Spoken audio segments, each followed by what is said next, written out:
Bonjour à tous. En 1972, le rabbi a fêté ses 70 ans. Un journaliste, un Israélien, a demandé au rabbi, Rabbi, est-ce que vous êtes conservatif ou réformé? Alors le rabbi a dit, réformé, évidemment que je ne suis pas réformé, parce qu'ils prennent tout à bras ouverts, toutes les nouveautés, mais je ne suis pas conservatif non plus. Alors le rabbi il a demandé au rabbi, mais vous conservez donc les anciennes choses. Qu'est-ce que ça veut dire que vous n'êtes pas conservatif? Le rabbi lui a dit que pour lui, chaque jour, toute la Torah, tous les mitzvot sont avec une nouvelle fraîcheur. C'est quelque chose qui est nouveau. Aujourd'hui, voyons ensemble comment on fait pour que quelque chose va être nouveau. C'est-à-dire que c'est nouveau chaque jour. Comment ça peut être nouveau chaque jour? C'était la même chose qu'on a fait exactement hier, on l'a refait aujourd'hui. Dans la paracha de Kitavo, nous avons au début, on nous parle des bikurim, des prémices. Lorsque quelqu'un a un champ avec, par exemple, des arbres avec des fruits, eh bien, il va dans le champ et il regarde quel est le premier fruit qui a mûri, il l'entoure, et après, donc, il le met entre guillemets de côté en l'entourant, et plus tard, il va l'amener au Bet Amidash, au temple, comme la Torah elle dit, à Makom Hashem, Yifrar Hashem, l'endroit qu'Hashem, il va choisir, tu l'amèneras, Lifne Hashem Elokecha, devant l'Éternel ton Dieu, tu vas aller chez le Kohen, chez le prêtre qui est à ton époque, le Kohen de ton époque, quelle que soit l'époque dans laquelle tu te trouves, quel que soit le Kohen qui est là-bas, eh bien tu vas chez lui et tu vas poser ça devant l'Éternel ton Dieu au Kohen de cette époque-là. Donc ça c'est ce qu'il y a au début de la paracha. Le Ramban Nachmanim nous dit qu'à partir de ce moment-là, lorsqu'une fois qu'on a fini donc de parler de cette mitzvah-là, Moshe Rabbeinu a fini donc de transmettre les commandements au peuple juif, puisque vous savez que le 5e livre de la Torah, ça a été dit par Moshe Rabbeinu, par Moïse, qu'il a commencé à le dire Rosh Chodesh Shvat, le premier jour du mois de Shvat, et jusqu'à qu'il a quitté le monde, c'était le 7e jour du mois de Hadar. Donc le Ramban nous dit que déjà lorsqu'il est arrivé à cette étape-là, donc de la mitzvah de Bikurim, il a fini donc de transmettre tous les commandements qu'il avait à transmettre. Le langage du Ramban, c'est qu'il c'est déjà tout complété ici, du livre de Mishneh Torah. Qu'est-ce qu'on a après ça? Ça, c'est le début de la paracha. Qu'est-ce qu'il y a après ça? À la suite de ça, on a constamment Moshe Rabbeinu en train d'ordonner le peuple juif sur la bride, sur l'alliance, leur lien qu'il doit avoir avec Akadosh Baruch Hu, avec Dieu. Il y a plusieurs versets qu'on va lire, que le rabbi ramène dans la Sikha. Premier verset que le rabbi ramène, Hayom az Hashem Elokecha metzavcha lasot hachukim ha'ele vet hamishpatim veshamata vasita otam bechol levavcha v'chol nafshecha. Donc c'est dans Perik Ravav, Perik Tet Zayin. Dieu, aujourd'hui, Hachem t'ordonne de faire toutes ces lois, tu vas les garder de tout cœur, de toute ton âme. Encore un verset, Shamorot kol hamitzvah asher anochi mitzav etchem hayom, vehaya bayom asher tavu et hayadon el haaretz, ve'akemot alecha avanim gdolot, vechatavta alem et kol divrei haTorah azot vechulu. Donc, garde toute cette mitzvah-là, que je vous ordonne, que vous allez traverser le Jourdain, vous allez faire des grandes pierres, vous allez écrire toute cette Torah, tous ces enseignements sur les pierres. Après, Moshe Rabbeinu dit, Hasket u'shma Yisrael, hayom haze niyet Hashem Elokecha, veshamat avec Hashem Elokecha, v'asit et kol mitzvotav. Donc ce verset-là, donc toujours dans Perek Ravav, dans Pasuk Tet Yud, celui d'avant qu'on n'a pas dit, pardon, dans Perek Rav Zayin, Pasuk Tet Yud, celui d'avant que j'ai pas dit la référence, c'est Rav Zayin, Aleph Gimel. Donc il est en train de dire, écoute Israël, tu es devenu un peuple à Hachem, tu vas écouter ce que Hachem te dit, tu vas faire tous ces mitzvot. Dans la suite de la paracha encore, il parle de Divrei Abrit Asher Tziva Hachem et Moshe lichot et bnei Israël be'eretz Moav milvad Abrit Asher karat itam bechorev. Il parle encore une fois de l'alliance que Dieu il a dit à Moshe Rabbeinu de faire avec les bnei Israël lorsqu'il était dans la terre de Moab, en plus de l'alliance qu'ils ont fait au mont Sinaï. Jusqu'à la fin de la paracha, la dernière phrase, vous allez garder cette alliance, vous allez le faire pour réussir tout ce que vous allez faire. Et cet esprit-là, ça continue encore dans Nitzavim, dans Vayeler, dans Azinu, vous êtes les 4 dernières parachiotes de la Torah, jusqu'à la fin de la Torah.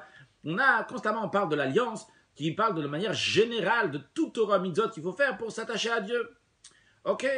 Le rabbi dit pour l'instant, puisque l'ordre donc de faire de les bikurim, les prémices, et l'ordre de la brite, de l'alliance pour faire tout Torah mitzvot, ils sont dans la même paracha, ils ont sûrement un rapport. D'ailleurs, ce rapport-là, on le retrouve dans le commentaire de Rashi, dans le premier verset qu'on a ramené, Hayom hazeh Hashem Elokecha metzavcha lasot, qu'aujourd'hui Hashem t'ordonne de faire les choses, etc. Et il y a écrit, Veshamat avasita otam, tu vas le garder, tu vas les faire. Rashi dit que c'est une bracha, c'est une bénédiction. Bénédiction à la suite de quoi? Une bénédiction, vu que tu as fait la mitzvah de Bikurim, tu as amené tes prémices au temple, alors Hachem il te bénit, il y a une voix céleste qui vient te dire, t'as amené les prémices cette année, Tishne le Shana Abba, l'année prochaine aussi, tu vas ramener les prémices. Donc on voit qu'il y a un lien entre les prémices et les bikurim, même dans le commentaire de Rashi. En plus, cette alliance-là sur tout Torah Mitzvot, elle est dit dans la même paracha que la paracha des bikurim. C'est pas juste qu'il y a les bikurim dans la paracha précédente, et juste après, comme ça, on enchaîne sur l'alliance, mais dans une autre paracha. C'est dans la même paracha. Et encore plus que ça, pas juste c'est dans la même paracha, mais c'est le début de la paracha de Tavo, c'est les bikurim. À la suite de ça, il y a l'alliance. Et on sait que le début de chaque chose, même quand quelqu'un y parle, le début de ce qu'il va dire, c'est en train de donner ici les règles générales de ce qu'il va y avoir dans la suite. Ici, on commence avec les bikurim, on commence avec les prémices qui vont suivre après l'alliance. Donc, il y a un lien entre l'alliance et les bikurim. Alors, Rabbi demande, il faut comprendre quel est le rapport entre les bikurim et l'alliance sur tout Torah Mitzvot.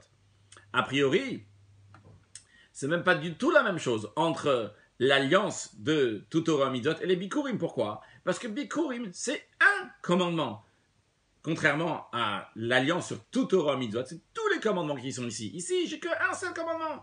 Pas seulement que j'ai un seul commandement, j'ai un commandement qui est très détaillé, très précis. C'est pas pour tout le monde amener les bikurim. C'est pas de toute espèce qu'on peut amener les bikurim. C'est pas en tout temps qu'on peut amener les bikurim. C'est pas en tout moment qu'on peut amener les bikurim. Il y a plusieurs conditions. Il faut que ça soit en Eretz Israël, en Terre Sainte. Il faut que ça soit d'un bon territoire. Il faut que ça soit donc des fruits que la terre d'Israël a été qualifiée avec. Le blé, l'orge, la grenade, la date, la figue, l'olive, le raisin. Donc il y a de quoi tu vas amener. Quand est-ce que tu vas amener aussi? Tu l'amènes entre la fête de Shavuot et la fête de Sukkot. Il y a aussi qui est-ce qui peut amener ça? Donc c'est quelqu'un qui a un terrain en Eretz Israël, de meilleurs fruits qu'on a déjà dit. Donc c'est uniquement à l'époque où il y avait le Beth Amidash, que en Eretz Israël. Donc il y a beaucoup de conditions qui sont là. Donc quel rapport entre une mitzvah bikurim qui est bien précis et détaillé avec toutes les mitzvot qui existent à tout moment, à tout endroit, et pas juste qu'ils existent à tout moment, à tout endroit, mais en plus quand le commentaire de Rashi nous dit sur le verset Hayom Hazeh, ce jour-là, Kadosh Baruch Hu t'ordonne. Rashi nous dit pourquoi il y a écrit ce jour-là. C'est pour te dire que les mitzvot, ils doivent être chaque jour comme si c'était nouvelle. C'est vraiment quelque chose qui est actualité de tous les mitzvot. Ici, bikurim, c'est pas quelque chose qui est toujours à tout moment, à tout endroit, etc. Donc quel est le rapport entre les deux? Une deuxième question, le rabbi nous demande, en ce qui concerne le nom de la paracha de Tavo. Le rabbi il ramène dans la note que dans tous les chumashim qu'il a vus, il y a écrit Tavo, il n'y a pas écrit qui Tavo. Donc en ce qui concerne donc, ce nom-là de Tavo, le rabbi a déjà parlé plusieurs fois, en ce qui concerne le nom des parachiotes qui sont précis, c'est pas par hasard. Le nom de chaque chose exprime donc tout le sujet de la chose. Ici, en ce qui nous concerne, on nous parle de Tavo. Tavo, c'est quoi? C'est rentrer en Eretz Israël. Donc, rentrer en Eretz Israël, c'est une introduction, c'est une première étape pour pouvoir après amener les bikurim, amener les prémices. Mais Tavo en lui-même, a priori, ce n'est pas un but. C'est juste une étape pour après. Et Tavo, qui veut dire rentrer en Eretz Israël, ne couvre pas tout ce qu'il y a dans la paracha. Le nom de la paracha doit être lié avec tout ce qui est dans la paracha. Et a priori, ce n'est pas le cas de Tavo, puisque Tavo, c'est une introduction, rentrer en Eretz Israël. De quoi on va parler dans la paracha? On va parler des bikurim. Et après, on va parler aussi donc de la bride de l'alliance, surtout Torah mitzvot. Et Tavo, c'est uniquement une introduction pour faire les mitzvot, les commandements en Eretz Israël, en Terre Sainte. Donc pourquoi toute la paracha, elle s'appelle Tavo? Comprendre cela, voyons la particularité qu'il y a dans la mitzvah de bikurim par rapport à tous les autres remerciements qu'il peut y avoir. Le sens d'amener les bikurim, c'est remercier Hachem. La conscience que tout vient de Dieu, que toutes les bénédictions matérielles, spirituelles aussi, donc toutes les bénédictions que nous avons, tous les flux que nous avons, ça vient de Dieu. J'ai des fruits dans mon champ, j'ai de la récolte dans mon champ. C'est Dieu qui m'a donné cette récolte. Et je me souviens de ça, et à tel point que je me souviens de ça, que je prends mes réchit kol pri adam, des prémices de ce qu'Akadosh Baruch Hu m'a donné, et je les amène à Kadosh Baruch Hu, et je remercie Dieu. Je ne suis pas kfouy tova, je ne suis pas quelqu'un qui a un gras pour les bons fruits qu'Akadosh Baruch Hu m'a donné. Je me rappelle de chas de hama, comme la bonté qu'Akadosh Baruch Hu, que Dieu m'a donné. Et c'est la raison pour laquelle aussi, Ve'anita ve'amarta lifnei Hashem Elokecha, qu'à la suite de donner les bikurim, un juif, il remercie Hachem. Ve'anita, il va répondre, ve'amarta, il va dire toute une phrase, etc., pour remercier Hachem pour toutes les bontés qu'il nous a fait à nous et toutes les bontés qu'il a fait à nos ancêtres, se souvenir le chesed d'Akadosh Baruch Hu. Cette notion-là de remercier Hachem, ce sentiment de remerciement qu'il faut avoir envers Akadosh Baruch Hu, c'est quelque chose de fondamental dans la vie de tous les juifs. À tel point que dès que le juif il se réveille, la première des choses qu'il dit, c'est Modéani le fanecha, je te remercie Hachem, Sherzata binishmati, tu m'as rendu mon âme. Parce que ça, c'est la base. Un juif doit remercier Akadosh Baruch Hu dès qu'il se réveille. C'est quelque chose de très important. Et cette chose très importante, elle continue après dans la journée. Dans toutes les prières qu'il va faire dans la journée. Et il va dire, dans la prière par exemple du Modim, on dit on remercie Hachem. Al niflotecha, al chayenu amsurim biyadecha. Notre vie qui est entre les mains de Dieu. Va niflotecha, vatvotecha shebecholet. Les merveilles de Dieu. Les bontés de Dieu à chaque instant. Erev, avoker, vetzoraim, le soir. Le matin, l'après-midi, à chaque instant, Dieu il est là pour nous, il est en train de nous faire du chesed, de la bonté, on le remercie. Et d'ailleurs, ça continue toute la journée dans Birkot Hanen, quand il prend un verre d'eau, il dit Shehakol niya bidvar, il remercie Hachem dans toutes les bénédictions, à chaque chose qu'Hachem lui donne, au fur et à mesure de la journée. Le juif, il est là pour remercier Hachem. Il n'oublie pas Kadosh Baruch Hu, il est toujours là pour remercier, c'est très important. Et ça inclut, bien sûr, quand on parle de bénédiction, on parle aussi de Birkat Hamazon, la bénédiction qu'on fait après manger.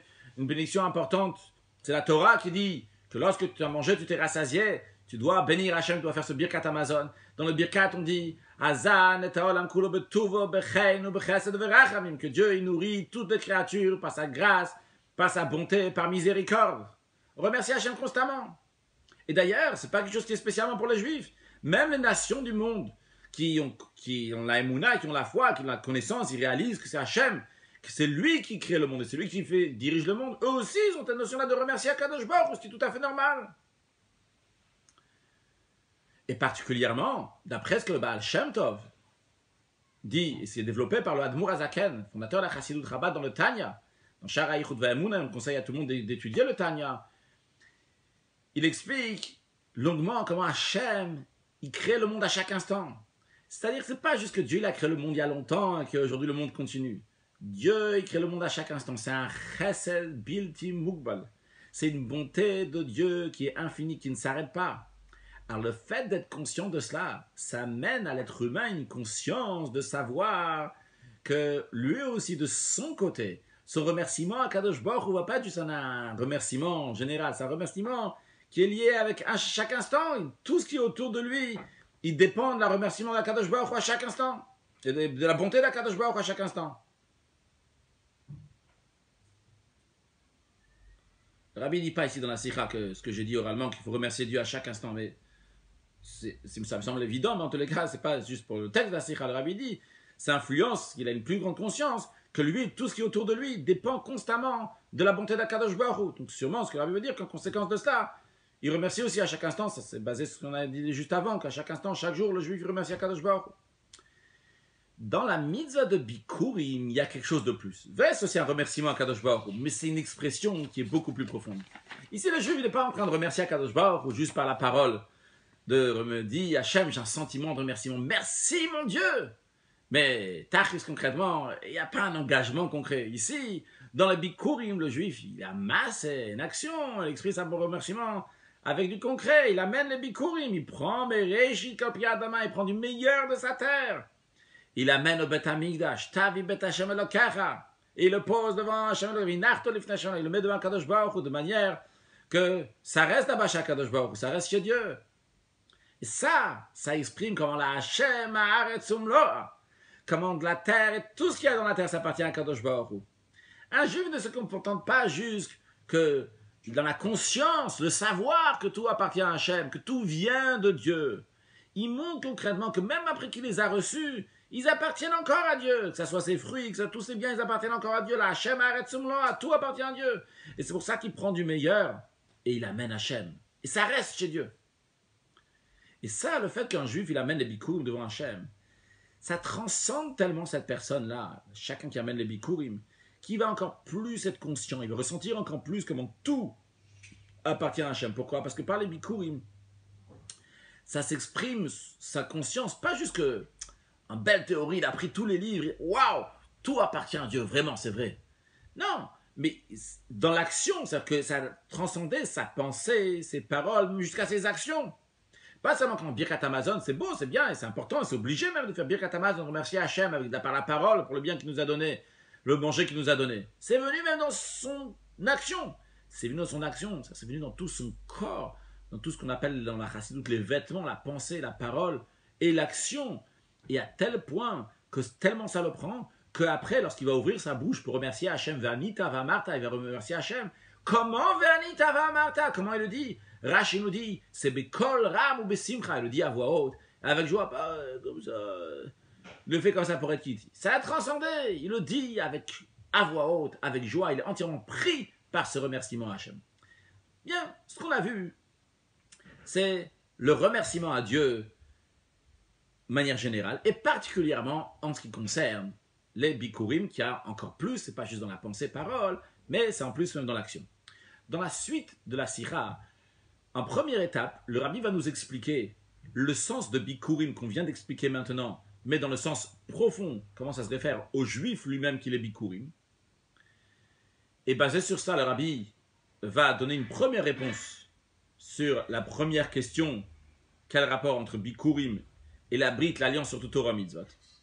Après, le Rabbi va expliquer de manière plus profonde cette notion de bikurim en ce qui concerne le juif. Et le Rabbi va donner une deuxième réponse à la première question, quel rapport entre le bikurim et toute la Torah mitzvot.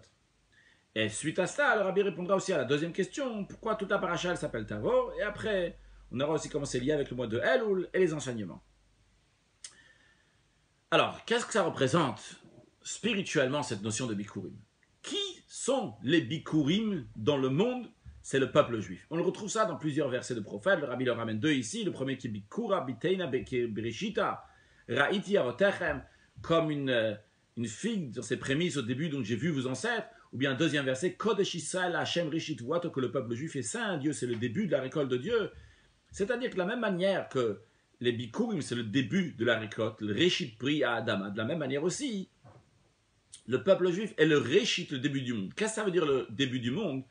C'est que avant même que le monde a été créé, Dieu a pensé au Bnei Israël, au peuple juif. Comme il y a écrit dans le Midrash, que Machatan Shel Israël, la pensée du peuple juif, Kadma lechol davar, la devancé toute chose. Et d'ailleurs, comme le sage explique sur le premier verset de la Torah, il y a écrit Bereshit bara Elokim et hashamayim et haaretz, qu'au commencement Dieu créa le ciel et la terre. Mais le mot Bereshit est traduit Bereshit, pour le Réchit.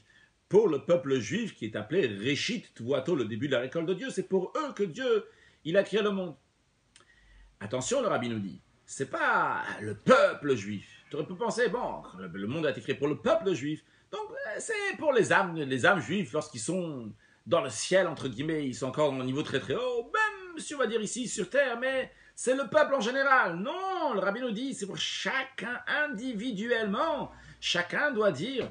Il y a écrit clairement dans la parole de sage, nous disent que chacun doit dire Bishvili Nivra Olam, le monde, il a été créé pour moi. Chacun individuellement doit savoir cette responsabilité. Ça la responsabilise, le monde, il a été créé pour lui. Chacun, sans exception. Maintenant, on a compris que les juifs, c'est des bikurim. Qu'est-ce qu'on fait avec les bikurim? Les bikurim, tu les prends, tu les amènes. Makom Asher frère Hachem, dans l'endroit que Dieu choisit, dans le Bet Hamikdash, dans le temple. Vehinachto lifnei Hashem Elokecha, tu les déposes devant l'Éternel ton Dieu. Alors, qu'est-ce qu'on fait du juif? Qu'est-ce que le juif doit faire avec soi-même? Qu'est-ce que le juif qui est bikurim? Où il doit se mettre? Où il doit se placer? Il doit se placer, Makom Asher frère Hachem, sa place d'un juif, c'est l'endroit où Dieu l'a choisi. La place d'un juif, c'est dans le Bet Hamikdash, dans le temple. Vehinachto lifnei Hashem Elokecha, il le met devant Dieu. C'est-à-dire qu'un juif, c'est bikurim. C'est pas juste qu'il est des bikurim, comme il est là-haut dans le ciel. Même quand le juif, il est ici-bas, même en étant dans ce monde matériel, il a un chelek elokam imal mamash. Il est une parcelle de Dieu. Et Israël, de Kuchabri Kulacha, l'expression connue, que le peuple juif et Dieu sont une seule chose. Ça vient dans le Zohar. Cette expression-là, que le peuple juif et Dieu sont une seule chose. Et c'est la raison pour laquelle que chaque juif, donc quelle que soit la situation qu'il est, il est attaché avec Dieu.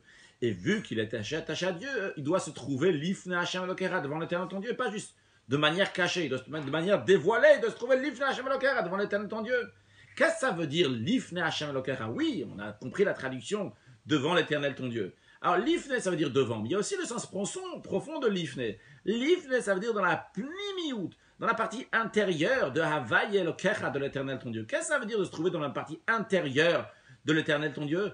Ça veut dire c'est ce niveau qu'on vient de mentionner, Israël, comment le peuple juif et Dieu sont une seule chose. Ah, le monde entier a été créé par Dieu, il n'y a pas que les juifs qui ont été créés par Dieu. Vrai que le monde entier a été créé par Dieu, mais le monde entier a été créé pour le peuple juif. En d'autres mots, le monde est un moyen pour quelque chose d'autre, mais il n'y a pas un but en soi-même. C'est la raison pour laquelle que dans le monde, il n'y a pas le Lifne Hashem Elokecha. Dans le monde, il n'y a pas le Pnimiout, l'intérieur de niveau divinité. En effet, il y a un niveau de divinité dans le monde, mais ce n'est pas le niveau Pnimi. Quand on dit niveau Pnimi, intérieur, c'est-à-dire que c'est le but, c'est la finalité. Là, tout se trouve ici.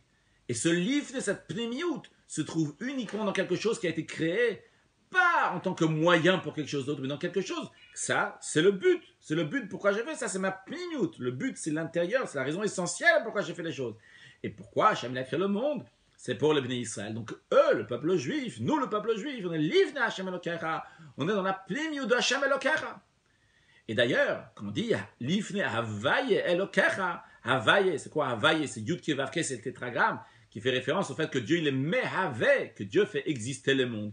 Et ce Yud Kevavke, comme il c'est Elokecha, il devient ton Dieu au singulier, pas juste Elokechem, votre Dieu. Et quelle est l'explication de Elokecha? Elokecha, ça vient aussi du langage de force, que Dieu, il est Kochacha Vachayutra, ce Dieu-là de Yud Kevavke, le tétragramme, ce haut niveau, il devient ta force, et de manière individuelle, bien toi, un juif, comme il est dans le corps ici-bas, pas juste le peuple en général, Elokechem, Elokecha, toi, parce que chaque juif, individuellement, chacun de nous, on est des bikurim, on est des préris, et chacun doit dire Bishvili Nivra Olam. Chacun doit dire que le monde a été créé pour moi. Il n'y a pas de différence entre un juif et un autre juif. Mais littéralement, chacun, même quelqu'un qui de manière extérieure se trouve dans un niveau inférieur, lui aussi, Bishvili Nivra Olam, le monde a été créé pour moi. De ça, on comprend que ça, qu'un juif, il l'ifna Hashem Elokecha, cette notion-là, qu'un juif, c'est bikurim, ça doit l'imprégner, ça doit le prendre entièrement dans chaque détail de sa vie, pas seulement de manière générale. Un juif doit ressentir que chaque détail de sa vie, c'est des bikurim pour Dieu. Quand on dit chaque détail de sa vie, c'est-à-dire, c'est pas seulement au moment où il est en train d'étudier la Torah, il est en train de faire une mitzvah, il est en train de prier, il est en train de s'envoler. Ouais, là-bas, c'est des bikurim. Waouh, regarde ce juif-là. Non, bikurim, c'est à chaque instant. Même lorsque le juif, il est en train de faire des choses qui sont profanes, il est en train d'avoir affaire avec sa parnassa, en train de pour comment gagner sa vie. Là-bas aussi, le juif, il est bikurim. Même quand un juif, il est ici-bas dans ce monde matériel, il a cette notion de bishvili nivra olam, que le monde a été créé pour moi, parce que je suis des bikurim. Vu que je suis des bikurim, dans chaque chose que je fais, ça doit être pris entièrement avec le plus haut niveau de Gdusha, ça doit être l'ifne Hashem Elokecha. Et même lorsqu'il s'agit donc une pensée, une parole, une action, mais par rapport à mes pensées, des pensées, on pense sans arrêt, une pensée que ça change, une parole, il y a plein d'autres paroles, une action, plein d'autres actions. Et il peut dire, bon, c'est juste un petit peu, c'est pas grand-chose par rapport au reste. Non, vu que tout ce que tu fais, c'est des bikurim, eh bien, tout ce que tu fais, chaque pensée, chaque parole, chaque action, elle doit être au top niveau, le meilleur qu'il peut y avoir. Parce que c'est des bikurim que tu amènes devant Hachem. Il n'y a pas de différence, quelle parole, c'est provisoire, c'est juste une parole maintenant, ça ne change rien du tout. Maintenant, cet instant-là, t'es bikurim. Puisque le bikurim, dans chaque instant de la vie du juif, c'est pas juste de manière générale, mais dans chaque juif individuellement, et dans chaque détail de sa vie, c'est des bikurim. Parce que comme on a dit, vu que un juif, il est entièrement attaché à Kadosh Baruch Hu, donc chaque chose de sa vie, elle est liée avec Dieu, et c'est un but en soi-même, c'est pas un moyen pour quelque chose d'autre. Le but, il est dans lui-même. On comprend que dans sa vie personnelle aussi, chaque pensée, chaque parole, chaque action, chaque instant dans le temps, chaque endroit, petit endroit dans l'endroit où il se trouve, même si un tout petit peu, eh bien, fait partie des bikurim qui doivent être l'ifna Hashem Elokecha devant l'Éternel ton Dieu, dans le Bet Hamikdash, que d'ailleurs, on parle du Bet Hamikdash, écrit Mikdash Adne Konenu Yadecha, le Mikdash que Dieu va nous construire dans le troisième temps très prochainement. Et même donc, il est juste à cet instant-là, juste à cet endroit-là, le passage ici, c'est juste un petit instant, il est entre deux choses, il n'y a pas ça, cet instant-là, c'est des bikurim. Il doit être entièrement ici, bishvili nivra olam, cet instant-là, cet endroit-là, cette pensée, cette parole, cette action a été créée, et tout ce qu'il y a avant est créé pour cet instant-là, maintenant que je vais faire ce que je dois faire. Donc, je fissais, puisque Hachem, Mitzad et Gav Konanu, vu que Hachem, il préparait ses pas, d'ailleurs, il y a la même expression Konanu qu'on a dit tout à l'heure pour le Bet Hamikdash, Konnu Yadech, là aussi, pour ce que Hachem, il prépare pour chacun. Donc, chaque endroit où il va aller, Konanu, Hachem, il prépare. Donc, c'est pour ça qu'il doit s'y mettre à fond. Et d'ailleurs, le juif, il a la force de changer aussi bien le temps que l'espace. il peut changer le temps, comme on voit que c'est les Juifs qui vont décider quand est-ce que, à l'époque, il y avait le tribunal qui décidait quand est-ce que va être Rosh Chodesh, le premier jour du mois, et en fonction de ça, quand est-ce vont être les fêtes. Donc, c'est-à-dire que tel jour de fête va être un jour qui est saint.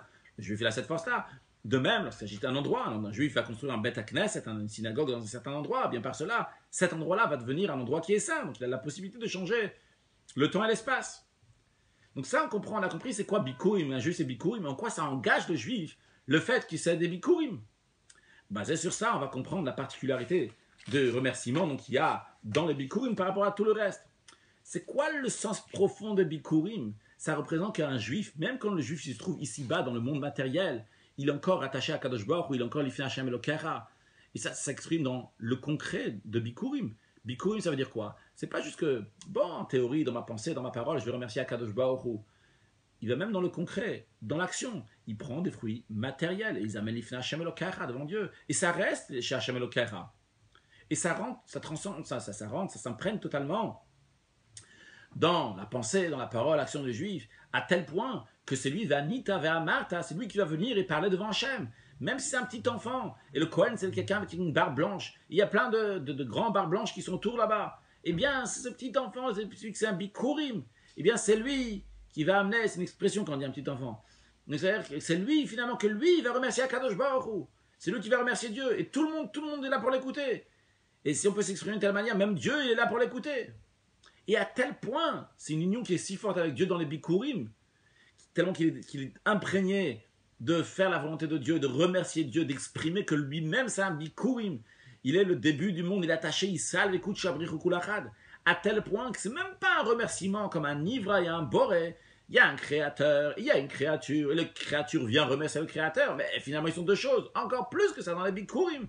C'est de manière que lui, la créature et le créateur, sont une seule chose. Il n'y a plus de différence maintenant entre la créature et le créateur. Il n'y a qu'une seule chose. Il y a Akadosh Baruch Hu, le juif, Israël écoute Shabrich Kulachad, parce que ça c'est les bikurim, que même quand un juif il est ici bas dans ce monde matériel, il est encore considéré des bikurim. Basé sur ce qu'on vient d'expliquer en ce qui concerne les bikurim, le rabbi dit, on va comprendre maintenant le lien entre la mitzvah de bikurim avec tous les mitzvot. Pourquoi? Parce que les bikurim expriment le but du travail du juif. Le but du travail du juif, c'est le but de Torah mitzvot. Torah mitzvot qu'on fait dans ce monde-là matériel. Et dans ce monde matériel, en faisant Torah mitzvot, on est encore attaché avec Akadosh Baruch Hu. C'est exactement la même chose que les bikurim. Les bikurim expriment comment le juif, même lorsqu'il est dans ce monde matériel, eh bien, il reste attaché avec Akadosh Baruch Hu. Donc, vrai, bikurim, c'est une seule mitzvah. Mais qu'est-ce qu'elle représente, cette mitzvah? Elle représente que le juif, il est toujours attaché à Dieu, même en étant ici-bas. Il est une seule chose avec Dieu. Et c'est exactement ça, le sens de toute la Torah mitzvot, l'alliance que Moshe Rabbeinu fait avec le peuple juif sur tout l'étude de la Torah, sur toute l'accomplissement des mitzvot, c'est de s'attacher à Dieu, même lorsque le juif il va être ici-bas. Ça, c'est la première réponse que le rabbi donne. Pourquoi la paracha commence avec Bikurim, et à la suite de ça, on a une alliance qui est sur toute Torah mitzvot. Non, à partir de ces Vav, le rabbi rentre de manière plus profonde, on a donné une explication plus profonde sur les Bikurim, mais c'est sur ça aussi, donc une réponse plus profonde sur pourquoi la paracha commence avec Bikurim et qu'elle continue sur toute Torah mitzvot. Quand on dit que le peuple juif, c'est des bikurim, c'est pas juste que ce sont des bikurim qui sont avant le monde. Les juifs sont des bikurim, kadmu lechol davar. Ils ont devancé toute chose. Quand on dit toute chose, ils sont avant tout. Avant tout, c'est même la Torah. Vrai, il y a écrit Bereshit. Au commencement, Dieu créa le ciel et la terre. Et il y a écrit que Bereshit, on a mentionné tout à l'heure, seulement une partie, on a mentionné tout à l'heure. Mais si on mentionne tout ce qui a écrit Bereshit, c'est Bet Reshit. Il y a deux choses qui sont appelées Reshit. Il y a le peuple juif qui est appelé Reshit, il y a la Torah qui est appelée Reshit. Donc il y a les deux qui sont appelés Reshit. Alors, maintenant, entre les deux Reshit, entre les deux qui sont appelés commencement, le juif et la Torah, qui est plus haut que l'autre? Eh bien, il y a écrit dans Tanad Velia Oraba, c'est ramené dans le Midrashim. Donc entre les deux, c'est le juif qui est encore plus haut que la Torah. Et d'ailleurs, on voit dans la Torah, elle dit Sav Ebni Israël, Daber Ebni Israël, ordonne Ebni Israël, parle au peuple juif. Toute la Torah, elle est là pour donner des ordres juifs. Si je vais écrire maintenant un ordre à quelqu'un, le quelqu'un il est déjà là. Et si le quelqu'un n'est pas là, je ne vais pas écrire un ordre. Donc ça veut dire que le peuple juif était déjà là avant la Torah. Quand on dit déjà là, ce n'est pas question maintenant de temps. C'est dans le principe. D'ailleurs, même si la personne n'est pas là, un enfant, il va naître. On lui prépare quelque chose. Même quelqu'un, même pas un enfant qui n'a même pas été conçu, mais on va acheter quelque chose pour lui. D'ailleurs, c'est l'exemple que le Midrash il donne en ce qui concerne Dieu, d'un roi qui est parti acheter des choses, il avait pas pour des enfants, et pour un enfant, il n'avait pas encore d'enfant. Les gens ils disent, ah, mais s'il achète des choses pour des enfants, c'est sûrement qu'il a l'intention d'avoir un enfant. Donc, si la Torah elle est en train de donner des ordres au peuple juif, c'est parce qu'il y avait l'intention du peuple juif. Le peuple juif donc est déjà là. Donc, entre la Torah et le peuple juif, qu'est-ce qui est plus haut? Le peuple juif est avant. Alors attention, le Rabbi nous dit, ça ne veut pas dire, chas v'shalom, que les Juifs n'ont pas de lien du tout avec la Torah, tellement qu'ils sont tellement hauts. Non. D'ailleurs, on voit, il y a écrit Bereshit. Les deux, ils sont appelés Réchit, la Torah et le peuple juif. Donc, c'est-à-dire qu'ils sont liés. Même, bien que de manière dévoilée, le peuple juif et la Torah sont deux choses. Et ils sont liés. Comment ils sont liés? On voit. En ce qui concerne le peuple juif, la Torah, Hem Chayenu V'Orkamenu, la Torah, c'est notre vie. La vie d'un juif, c'est la Torah. Donc évidemment que le juif il est lié avec la Torah. Et de la même manière, la Torah, entre guillemets, la vie de la Torah, parce que la Torah elle a besoin de Bnei Israël, parce que toute la Torah c'est des tzivouïm au Bnei Israël, c'est des ordres de Bnei Israël. Donc il y a un lien. Alors qu'est-ce que ça veut dire que Israël ils sont avant? Le Rabbi il dit Alder, il souligne le Alder. Ça ressemble à la notion de Siba Mesuva. Il y a une cause et il y a une cause et un effet. Qu'est-ce qui est plus haut, la cause ou l'effet? Évidemment que la cause est le plus haute que l'effet. Donc ici, il y a une cause. Il y a des Bnei Israël, les Israël ils sont là. Il y a besoin de leur donner des ordres. Alors il y a besoin de faire une Torah qui va donner des ordres au Bnei Israël. D'ailleurs, on retrouve ça aussi dans la halakha. Vu que Pikuach nefesh dorek la Torah, si un juif est en danger de vie, je ne sais pas si on dit danger de vie, danger de mort, mais c'est quelqu'un qui risque sa vie, qu'est-ce qu'on fait? On profane la Torah pour pouvoir donner la vie à ce juif-là. Pourquoi? Ben, c'est ce qu'on a dit, on comprend. Vu que toute la Torah est là pour les Bnei Israël, alors il faut qu'il y ait des Bnei Israël. Cela veut dire, à partir du don de la Torah, s'il n'y a pas de juifs, on ne peut pas accomplir Torah mitzvot. Il n'y a personne pour accomplir Torah mitzvot s'il n'y a pas de juifs. Il faut des juifs pour accomplir la Torah. Donc la Torah, elle a besoin de Bnei Israël. Par contre, un juif, même si le juif ne fait pas Torah mitzvot, il ne fait pas ce que Dieu a demandé de faire, il a fauté. Le Talmud dit, Israël, même s'il a fauté, c'est un juif. Pourquoi? Parce qu'il est plus haut que la Torah. Et d'ailleurs, le fait qu'il est plus haut que la Torah, ça s'exprime dans la mitzvah de Teshuvah. Teshuvah, c'est repentir, se rapprocher de Dieu, revenir à Dieu. Un juif, il a transgressé la Torah. S'il a transgressé la Torah, c'est fini. Qu'est-ce que tu veux faire maintenant? On te dit non. Vrai que tu as transgressé, mais il y a quand même la possibilité de se rattraper. Comment tu peux te rattraper? La raison, tu peux te rattraper parce que tu viens, juif, tu viens d'un endroit qui est plus haut que la Torah. Et d'ailleurs, comme il y a écrit, qu'ils ont demandé à la Torah, ils ont demandé à différents niveaux de spirituels comment un juif, s'il a fauté, qu'est-ce qu'il doit faire? Et qu'est-ce que Dieu a répondu? Il y a écrit Shalola Kadosh Baruch, ils ont donné à Dieu. Dieu il a dit, il y a cette chouva avec Kaperlo qui fasse tes chouvas, qu'on va lui pardonner. Parce que par rapport, comment le juif il est rattaché à Dieu, le niveau le plus haut, eh bien, au moins il fait tchouva, il pourra rattraper même quelque chose qui était dans la Torah qu'il ne fallait pas faire. Parce que la tchouva, le lien du juif, il est encore plus haut que la Torah. Mais, vu que la Torah, elle vient en même temps que les Bnei Israël, c'est juste que les Bnei Israël sont cadmou, ils sont avant. Les deux, ils viennent en même temps, juste qu'un, il est plus haut que l'autre. Le juif, il est plus haut que la Torah. On comprend que l'essence du juif est liée avec la Torah. Et d'ailleurs, puisque le juif vient de Dieu, la Torah, c'est quoi? C'est la sagesse de Dieu. Vu que le juif, il est attaché à Dieu, il est attaché aussi à la sagesse de Dieu, donc il est aussi attaché à la Torah. Et d'ailleurs, comme le Rambam Maïmonide, il dit dans son livre de halakha, de loi, que la profondeur de chaque juif, son ratson amiti, sa vraie volonté, même d'un juif, là-bas il parle d'un juif, que Yitzo Shetkaf, un juif qui s'est fait, entre guillemets, attaquer par son Yetzerara, par son mauvais penchant. Eh bien lui aussi, sa vraie volonté c'est quoi? C'est de faire les commandements de Dieu et de s'éloigner de toutes les choses que Dieu a interdit de faire. Ça, c'est la vraie volonté d'un juif, c'est l'intérieur du juif. En effet, il est lié avec Dieu. Il est au-delà de la Torah. Mais vu qu'il est lié avec Dieu, et Dieu, il est lié, et Dieu, il est lié avec la Torah, vu que la Torah, c'est la sagesse de Dieu. Donc la volonté intérieure du juif, c'est oui d'être attaché avec la Torah, quelle que soit sa situation. Ça manque quoi? En général, dans le normal, entre guillemets, le fait que le peuple juif devance la Torah se dévoile comment? Par la Torah. Le juif, il va faire Torah en mitzvot, il va aller dans le chemin qui est droit, il va étudier la Torah, il va accomplir les mitzvot, et par cela, ça va se dévoiler la qualité du juif. Ça, c'est dans le normal. Mais même sans ça, c'est tout à fait possible qu'il va y avoir le dévoilement du Etzem, de l'essence du juif, comment le juif il est attaché avec Akadosh Baruch Hu, même qui n'a pas la Torah, qui est au-delà, le lien du juif avec Dieu qui est au-delà de la Torah. Comment c'est possible? Il y a écrit dans le Zohar une expression Tlat Sharin Mitkashan Dabeda. Il y a écrit 3 nœuds se rattachent l'un à l'autre. Qui sont ces 3 nœuds-là? Il y a Kutsha Brihu, Oraita et Israël. Dieu, la Torah et le peuple juif. Donc il y a 3 nœuds qui se rattachent l'un avec l'autre. A priori, c'est pas compréhensible que ça y a 3 nœuds qui se rattachent l'un avec l'autre. Si je prends 3 choses, pour les rattacher, il y a besoin que de prendre les jouets de Mordechai. Ici, il y a 3 choses. S'il y a besoin de les rattacher, j'ai besoin un jusqu'à là, un autre jusqu'à là, comme ça va les rattacher. Pourquoi il y a besoin de 3 nœuds? Qu'est-ce que ça veut dire 3 nœuds? On rattache les choses avec 3 choses, avec 2 nœuds. Une des explications est la suivante. Il y a une manière comment rattacher juif à Dieu à travers la Torah. Juif, Torah, Dieu. Ça, c'est une manière. En effet, dans cela, il y a besoin seulement de 2 nœuds.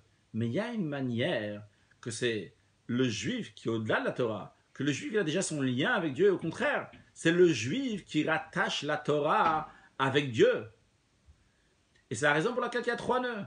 Parce qu'il y a aussi un moyen que le juif se rattache à Dieu, un lien qui est au-delà de passer par la Torah, qui est toujours attaché à Kadosh Baruch Hu. C'est-à-dire, dans le peuple juif, il y a 2 niveaux. Il y a le juif, comme il est venu dans ce monde matériel, et c'est un yesh aniva, c'est une créature, il a une existence, et il y a le voile de la divinité. Et pour que on voit comment le juif il est rattaché à Kadosh Baruch Hu, pour cela, il y a besoin de passer par la Torah. La Torah va dévoiler comment le juif il est rattaché à Dieu.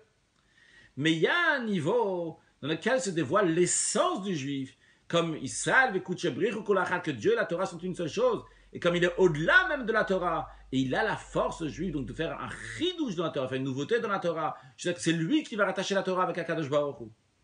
Alors dans la parenthèse, quand le Rabbi dit, de la manière que le Rabbi présente ça, il valide et par cela, le lien de Bnei Israël avec la Torah, par ce lien-là, se dévoile l'essence du juif. Ça veut dire que finalement, il y a quand même besoin de la Torah pour dévoiler comment l'essence du juif est rattachée à Dieu. En autre mot, le juif est toujours attaché à Dieu, son essence est rattachée à Dieu. Mais pour dévoiler comment le juif est rattaché à Dieu par son essence, même sans la Torah, c'est la Torah qui dévoile ça. Donc dans le cas, il y a 2 niveaux. On va expliquer un peu plus dans la suite. Ce sera dans le même esprit. Le Rabbi continue encore ce séif-là. Non, puisque le Bnei Israël, il se trouve ici-bas, même quand ils se trouvent ici-bas, ils sont des bikurim, ils sont des prémices, ils sont l'ifta Hashem Elokara. C'est-à-dire que même quand les juifs sont ici-bas, le etzem du juif, l'essence du juif, comme il est au-delà de la Torah, se dévoile aussi quand il est dans ce monde-là matériel.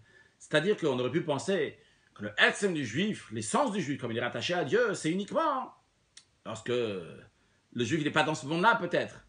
La Torah on en parle, mais c'est dans un autre monde. Le Rabbi dit non. C'est dans ce monde-là que ça se passe. Dans ce monde matériel, il y a aussi comment le juif, le etzem du juif, l'essence du juif, il est rattaché à Dieu sans passer par la Torah. Et Rabbi donne un exemple. Il dit ça s'exprime concrètement dans un enfant, un petit enfant qui vient de naître. Un enfant qui vient de naître, est-ce qu'il peut étudier la Torah? Pas encore. Il n'a pas encore la possibilité. Est-ce que lui... Excusez-moi, d'abord le Rabbi dit quelque chose d'important. Je vais revenir après sur ce petit enfant. Le fait qu'on est en train de dire que c'est lié avec tous les juifs, on voit de ce qu'on a dit avant que chacun doit dire que le monde a été créé pour moi. Quand on dit que chacun doit dire le monde a été créé pour moi, c'est qui chacun? Chacun, c'est qu'un érudit en Torah. Le Rabbi dit non, même un Haaretz, même un ignorant. Lui aussi, il doit dire le monde il a été créé pour moi. Mais pourtant l'ignorant, il n'a pas de manière dévoilée, tu vois pas son lien avec la Torah. Lui aussi il doit dire ça. Et d'ailleurs, l'expression, il doit dire Bishvili Nivra Olam, le monde il a été créé. Au moment où Nivra Olam, c'était avant même qu'il y a le don de la Torah, avant même qu'il y a l'ordre d'étudier la Torah. Et pourtant, dans il doit quand même dire Bishvili Nivra Olam, que le monde il a été créé pour moi. Ah, il n'y a pas encore de Torah. Même s'il n'y a pas de Torah, le monde il a été créé pour toi. T'es juif, t'es un bikurim, le monde il a été créé pour toi. Le but, il est dans toi-même. T'es lié avec Akadosh Baruch Hu, t'es lié avec Dieu, quoi qu'il arrive, quelle que soit ta situation, même si t'as rien étudié, t'es un ignorant. Le etzem du juif, l'essence du juif, il est rattaché à Dieu. Où est-ce qu'on voit, ce que j'avais commencé à dire tout à l'heure, est-ce qu'on voit que même si un juif n'étudie pas la Torah, il est rattaché avec Akadosh Baruch Hu? Ça s'exprime dans... C'est un petit enfant. Un petit enfant, il ne peut pas encore étudier la Torah. Et pourtant, lui aussi, il est lié évidemment avec Akadosh Baruch Hu. Lui aussi, c'est un juif, il s'est attaché à Dieu. Et le rabbi dit de la même manière aussi, en ce qui concerne un petit enfant, pas dans l'âge, mais un petit enfant dans ses connaissances. Il est de manière de voiler les paliers avec la Torah. C'est pas de sa faute, Ras Shalom. C'est un petit enfant, il a été mal, il a reçu une mauvaise éducation, ce qu'on appelle un tinok shenishba ben haakum. Il a été éduqué, il est emprisonné, il a été éduqué parmi les goïms, parmi les non-juifs. Le rabbi dit, vu que c'est Akadosh Baruch, c'est Dieu qui l'a mis dans cette situation, c'est pas de sa faute. Alors même qu'il n'a pas encore de lien dévoilé à la Torah, lui aussi, au niveau de Bikurim, et lui aussi, Lifta Hashem Elokecha, lui aussi, devant sa Torah, lui aussi, Bishvi Nivra Olam, le monde a été créé pour lui. Cela veut dire, le rabbi dit, cela veut dire, que dans le travail, dans le service de Dieu, concrètement, comment servir Dieu, il y a deux manières. Il y a une manière normale, le lien entre le juif et Akadosh Baruch Hu, donc c'est qui passe par la Torah. Et c'est pour ça d'ailleurs que Talmud Torah Keneged Kulam, que l'étude de la Torah, ça passe avant toutes les mitzvot. C'est une mitzvah très importante d'étudier la Torah. Et en plus que ça, le juif, à chaque instant qu'il a, il doit toujours en train d'être étudier la Torah. Pourquoi? Parce que de ça dépend toute son existence. La Torah, c'est l'existence du juif. Ça, c'est une manière, la manière entre guillemets normale. Et une deuxième situation, lorsque quelqu'un se trouve, et que ce n'est pas de sa faute, qu'il n'a pas encore de lien avec la Torah, chez lui se trouve le sujet de Bikurim. Donc tout a été créé pour lui. Et à travers cela, on va le lier aussi, ça même, ça va l'amener à la Torah. Quand je comprends ce que le rabbi veut dire ici, c'est évidemment que quelqu'un ne fasse pas l'erreur et dise, bah, de toutes les façons, je suis lié avec Dieu. Quoi qu'il arrive, je suis lié avec Dieu. Et c'est la vérité. Mais vu que de toute façon, je suis lié avec Dieu, il n'y a pas besoin d'étudier la Torah, il n'y a pas besoin de faire mitzvot, je suis un juif. C'est vrai à 1000%. Tu es un juif, tu seras un juif. Même si quelqu'un il fait ce qu'il veut dans sa vie, il restera juif. De la même manière qu'un être humain ne peut jamais devenir un animal, un juif ne pourra jamais devenir un non-juif. Il peut faire la pire des choses, ça ne changera strictement rien. Il est lié avec Dieu. Mais le rabbi nous dit, ça, c'est de manière anormale. C'est quand quelque chose est arrivé, encore une fois, pas de sa faute, il est né dans telle situation, il est éduqué d'une certaine manière. Alors dans ce cas-là, on te rappelle que de toutes les façons, tu es quand même lié avec Dieu. Pas pour te réconforter ou quoi que ce soit, parce que c'est la vérité, tu es lié avec Dieu. Même si tu es un ignorant, même si tu as fait exprès, tu es aussi lié avec Dieu. Mais sache que de manière normale, et même ce lien qui est avec Dieu, il doit amener à la Torah, puisqu'il est rattaché automatiquement à la Torah, parce que la Torah, c'est la Chachma Tova. Et c'est la Torah de Dieu. C'est juste une clarification. Bien que je suis sûr que ceux qui écoutent ce cours-là, ils sont très intelligents, j'ai aucun doute sur ça. Mais que ce soit quand même clair, il n'y a pas de malentendu en ce qui concerne notre lien avec Dieu qui doit passer par la Torah. Et d'ailleurs, comme on est en train de le faire maintenant, en train d'étudier. Continuons Seif Zayin, qu'est-ce que le rabbi nous dit? Le rabbi continue ce qu'on vient de dire. Comment on voit ce sujet de Bikurim? On a dit le Bikurim, ça dévoile la qualité des Bnei Israël. Les qualités des Juifs, comme ils sont même dans ce monde-là matériel, comme ils sont rattachés avec Dieu, jusqu'à qu'ils sont même au-delà de la Torah, ces sujets-là s'expriment aussi, pas seulement dans les Bikurim, mais même ce qu'on fait après les Bikurim, ce qu'on appelle le Mikra Bikurim, on l'a mentionné aussi tout à l'heure, que le Juif, après avoir amené les Bikurim, il dit Vanita va amata lifnei Hashem Elokecha, il dit devant l'Éternel ton Dieu, toutes les bonnes choses qu'il a fait, etc. Parmi toutes les bonnes choses que Dieu a fait, le chesed que Dieu a fait, le Juif, il dit Aram Yoved Davi, comment il y avait un Araméen qui a voulu exterminer notre père. Cet Araméen, c'était Lavan, c'était le beau-père de Jacob, le troisième des patriarches, qui a voulu, il a pensé à tuer, mais on le considère comme ce qu'il a voulu concrètement, donc tuer Jacob, ses enfants, qui avait plus de Juifs après. Et après, il n'y a pas seulement Arami qui est venu, il y a d'autres, on est parti en Égypte, là-bas aussi en Égypte, ils ont voulu nous faire du mal. Et pourtant, Vayotziyeinu Hashem Mitzrayim, Dieu nous a fait sortir. Et comment on nous a fait sortir d'Égypte? Il nous a fait sortir Biatrazakor, Bezranet Touya, de mot royalement, il nous a fait sortir d'Égypte. Et après qu'il nous a sorti d'Égypte, Vayiveinu Lama Komazeh, il nous a amené à cet endroit, Vaïten Lanotar et Azot, nous a donné cette terre, Eret Zavat Chalavudvash, une terre qui ruisselle du lait et du miel. Nous remercions Akadosh Baruch Hu. Maintenant, réfléchissons un peu. Il est en train de remercier Dieu sur quoi? Des choses qu'il y a eu après Matan Torah ou avant Matan Torah? Il est en train de remercier Akadosh Baruch Hu sur des choses qui sont passées avant le don de la Torah. Yaakov, troisième des patriarches, Lavan, c'était avant le don de la Torah. Quand ils sont descendus en Égypte, c'était avant le don de la Torah. Et même là-bas, avant le don de la Torah, tous ceux qui ont voulu faire du mal, ça n'a pas pu influencer Yaakov et ses enfants. Pas seulement que ça n'a pas influencé Vaïsham, les Goy, Gadol, Atzuverav. Les Juifs, ils ont réussi et en quantité et en qualité, même en étant en Égypte. Et ça commence en vérité chez Yaakov déjà. Yaakov, le troisième des patriarches, lorsqu'il a rassemblé ses enfants, à la fin de sa vie, il n'était pas sûr. Le comportement de ses enfants, il a eu un doute à un moment pour une certaine raison. Et ses enfants lui ont dit, Shema Yisraël, écoute notre Père Israël, Israël Saba, écoute Hashem Elokeinu Hashem Echad, l'Éternel est notre Dieu, l'Éternel est un, de la même manière que la même manière dans ton cœur, il n'y a que Echad, il n'y a que Dieu, de De la même manière, dans notre cœur, il n'y a que Dieu. Et Yaakov, il a répondu, il a dit, Baruch Shem Kvod Malchut Olam Vaed, que soit béni le nom de Dieu à l'éternité. Donc, qu'est-ce qu'on voit? Que même quand on était en Mitzrayim, en étant en Égypte, Mitat Shleima, tout le descendant de Yaakov était comme il fallait. Et ces enfants-là, ils ont réalisé que Shem, ils ont la Ardut Hashem, le nom de Dieu, au plus haut niveau qu'il peut y avoir. Shem Shem Belibra Alachat Kachan Belibenu Alachat, on a Ardut Hashem. Donc Yaakov, il a déjà réussi, on voit déjà à l'époque en Égypte comment il a réussi. Et même après, quand les Égyptiens nous ont fait du mal, on était en Mitzrayim, on était dans les Mitzarim ou vous, les Mitzrayim, c'est pas seulement un endroit géographique qui s'appelle l'Égypte, mais ça représente spirituellement Mitzarim, des barrières, des limites. Même quand on était là-bas, Vayotziyeinu Hashem, Hashem nous a sorti là-bas, Biel Chazaka, Bizran Tuyov, Boragadol, Bototumovtim, avec sa main grande, avec tous ces miracles qu'il a fait, jusqu'à qu'il nous a amené là Makomazé, cet endroit, il nous a donné cette terre qui ruisselle du lait, du miel. Akadosh Baruch Hu a choisi les Bnei Israël, donc Bikurim du monde entier, alors que c'était avant même qu'il y ait le don de la Torah. Et en échange, le juif réalise ça. Il dit, Hachem, tu m'as choisi en tant que Bikurim. Moi aussi, de ma part, je vais t'amener les Bikurim. Mais Réchid Priyadama, je vais te donner de mon meilleur. Veinarto Lifta Hachem Elokecha, et le pose devant l'éternel Dieu. Et ça, ce Mikra Bikurim, cette lecture al Bikurim, le sens qui est écrit ici, ça dévoile comment les Bnei Israël, même avant le don de la Torah, avant qu'ils ont un lien avec la Torah, ils sont dans le niveau de Bikurim, ils sont avant tout. Et ça s'exprime par le fait que Vaïcham le Goy Gad la Tzovera, c'est pas juste comme ça en théorie. Ah oui, c'est des Bikurim, ils sont en cachette, ça reste entre nous. On a vu Paul concrètement, ils ont réussi en quantité, en qualité. Ils savent que Dieu nous a sortis d'Égypte, nous a amenés à cet endroit-là, etc. Le Rabbi ramène donc tous les versets qu'on a déjà mentionnés. On va le redire parce que le Rabbi dit Vayotziyeinu Hashem Mitzrayim Yel Chazaka Vizon Tuyov Boragadol Bototumovtim jusqu'à que Vayivienu Lama Kamazé Ve'etin Lanu Teretz Hazot Eretz Zavat Chalav Udvash. Hashem nous a sortis d'Égypte, nous a amenés en Eretz Israël. Basé sur ce qu'on vient de dire. Et en ce qui concerne les Bikurim, comment les Juifs, donc ils sont au-delà de la Torah, et ils sont au-delà de la Torah, et donc après ça s'exprime aussi dans la Torah, et comment les Juifs, ils sont aussi même le Mikra Bikurim, la lecture, le sens de ce qu'on est en train de dire. On voit comment Akadosh Baruch Hu nous choisit en tant que Bikurim, même avant le don de la Torah. Basé sur ça, on va comprendre aussi, on va mieux comprendre pourquoi les Bikurim, ils ont besoin d'être mis dans un panier. Il y a écrit, quand tu vas amener les Bikurim, tu vas les mettre dans un panier.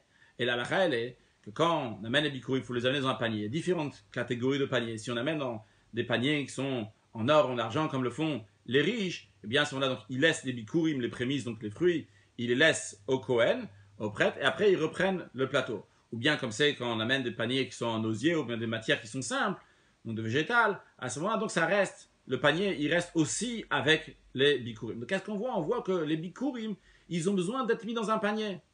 C'est quoi l'idée que les Bikurim, ils ont besoin de mettre dans un panier? On a appris que Bikurim, c'est quoi? Bikurim, c'est les Neshama de Bnei Israël. Alors on te dit, ça que les Juifs sont des Bikurim, ne crois pas, ils sont Bikurim quand ils sont là-haut, très très haut. Ils sont Bikurim même quand ils viennent dans un Kéli. Pas juste ils sont Bikurim même quand ils viennent dans un réceptacle, dans un panier. Quand est-ce qu'ils sont Bikurim comme il faut? Quand ils viennent dans un panier. Quand la Neshama du Juif vient dans ce corps, dans ce monde matériel, c'est là que s'exprime vraiment. Ça, c'est des Bikurim. Ils viennent Bifna Hashem Elokecha, comment devant l'éternel de Dieu? Lorsqu'ils viennent dans un corps. Et même si c'est un pauvre, écrit Enani la Bedat, le pauvre, c'est un pauvre dans la conscience, dans la connaissance, et même qu'il est pauvre. Mais quand est-ce? Uniquement lorsqu'il est dans un panier, eh bien là-bas on voit que c'est des bikurim. Quand un juif vient dans ce monde matériel, ça n'est jamais dans son corps, même si c'est quelqu'un qui ne va pas être un érudit en Torah. Il va être, tout le monde va être, de toute façon, Mashiach, il arrive, tout le monde va être. On parle de quelqu'un qui n'est pas encore actuellement. Donc, érudit en Torah, il ne connaît pas la Torah, il n'accomplit pas la mitzvot, il est juste un juif, il n'est qu'un juif, il est né d'une mère juive. Lui aussi, il est bikurim. Il est venu dans le panier, il est venu dans le corps, il est bikurim. Là, ça s'exprime toute sa qualité de bikurim. Encore plus que ça, qu'est-ce qu'on voit? Ou quand c'est un kéli, quand c'est un ustensile qui est fait avec des très beaux éléments de ce monde, de l'or, de l'argent, les bikurim, ils restent dans le temple, ces éléments-là, ils repartent. Mais quand les bikurim, ils sont faits avec des choses les plus simples de ce monde, donc le plus matériel de ce monde. Quand on dit le plus matériel, le tarton, chen, tarton, le matin, on des choses très simples dans ce monde, comme des choses en osier, végétales. Et on dit ça reste aussi l'Ifta Hashem Elokecha. Ça aussi, il devient devant Hashem. C'est-à-dire que le corps du juif devient aussi lui-même un corps qui est simple. Eh bien, lui aussi, il prend part des bikurim. C'est pas juste qu'il y a des bikurim qui rentrent dans le juif, mais le juif en lui-même, il n'est pas bikurim, le corps du juif. Non! Le corps et l'âme du juif deviennent des bikurim. Et ça s'exprime aussi dans le fait de Vesamta Batene. Pas ça aussi. Le rabbi dit encore plus que ça. Pas ça, ça se fait vesam tabaten. Tu vas le mettre dans le ten. Ten, c'est le panier. Mais le panier, c'est écrit ten en hébreu. Tête, nun aleph. Tête, nun aleph. Tête, c'est représente tamim. Nun, c'est nekudot. Et aleph, c'est otiot. Qu'est-ce que ça veut dire? Dans la Torah, il y a les otiot, les lettres de la Torah. Il y a les nekudot, les voyelles de la Torah. Il y a les tamim, c'est l'intonation, comment on chante la Torah. Alors, un juif, lorsqu'il amène donc les bikurim, en plus du fait, donc il a les lettres de la Torah, il a les voyelles de la Torah, il a aussi même les lettres de la Torah, les tam de la Torah, les intonations de la Torah, de manière vesanta, que le juif se met entièrement, de manière intérieure, il se met dans tous les détails de la Torah. Donc par cela, ça amène la shlemut de la Torah, la perfection de la Torah, justement, quand on dévoile le etzem du juif. Donc les bikurim, quand ils rentrent dans un corps, par cela, ça dévoile aussi comme batane, comme tous les détails de la Torah, ils sont entièrement intégrés dans le juif, et le juif vit avec tout ça. Basé sur tout ce qu'on a expliqué jusqu'à présent,